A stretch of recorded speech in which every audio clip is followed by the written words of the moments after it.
નમસ્કાર, હું ડૉક્ટર કિશન પટેલ. હું યુરો ઓન્કોલોજિસ્ટ અને કિડની ટ્રાન્સપ્લાન્ટ સર્જન છું. હું અહીંયા અમદાવાદમાં હેલ્થ વન સુપર સ્પેશિયાલિટી હોસ્પિટલમાં પ્રેક્ટિસ કરું છું. સો આજે આપણે પ્રોસ્ટેટ કેન્સર વિશે કંઈક જાણીશું.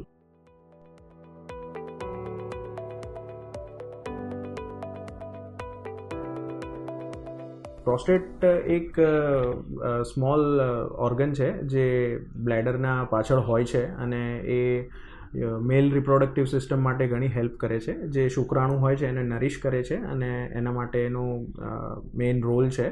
પ્રોસ્ટેટ નાનો ગ્રંથિ હોવા છતાં પણ એ ભવિષ્યમાં બહુ બધી તકલીફ કરી શકે છે અગર આપણે એને રૂટીનલી ચેક ના કરીએ તો. પ્રોસ્ટેટ કેન્સરના સિમ્ટમ્સ જે આપણે જોઈએ કે ભાઈ વારંવાર પેશાબ આવવું, પેશાબ કરવામાં તકલીફ, પેશાબ કરવામાં જોર લગાવવું, એ બધા છે અને જે આપણે ઇઝીલી ડિટેક્ટ કરી શકતા હોઈએ છીએ.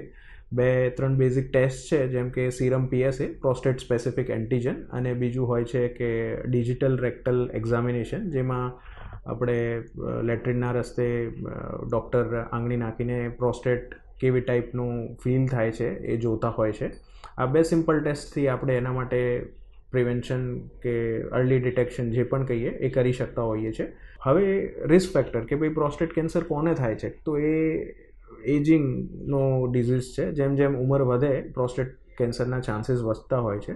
અને બીજું હોય કે ફેમિલી હિસ્ટ્રી, ફાધરને હોય તો એના રિસ્ક વધારે હોય છે. બીજું કે ભાઈ જેનેટિક્સ.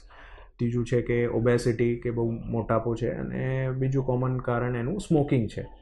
સો પ્રોસ્ટેટ કેન્સર અગર આપણે એને ટાઈમ પર ટ્રીટ કરીએ તો ક્યોરેબલ ડિઝીઝ છે. સો રિગાર્ડિંગ ટ્રીટમેન્ટ, પ્રોસ્ટેટ કેન્સરની treatment it depends on the staging. Early સ્ટેજમાં પ્રોસ્ટેટ કેન્સર ગ્રંથિમાં જ હોય છે, સ્ટેજ 1 ને 2માં, અને જે લોકલી એડવાન્સ છે જેમાં નિયરબાય ટિશ્યુઝમાં જતું હોય છે, જેથી જે સ્ટેજ 3 કહેવામાં આવે છે.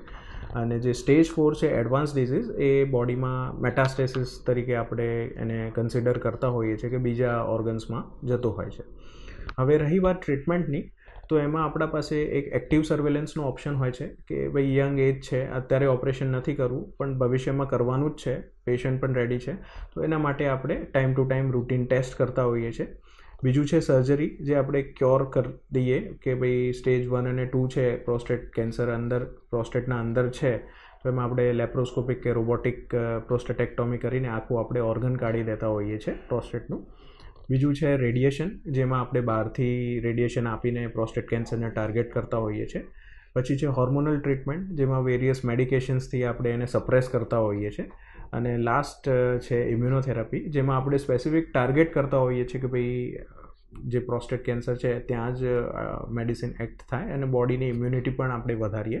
બસ last but not the least, to prevent this what I recommend is screening, prostate screening આપણે જે કરીએ, PSA ટેસ્ટ અને ડિજિટલ રેક્ટમ એક્ઝામિનેશન. એન્ડ કોઈ સિમ્ટમ્સ હોય તમારે તો આપણે તરત જ યુરો ઓન્કોલોજિસ્ટને આપણે કન્સલ્ટ કરવું જોઈએ. Thank you.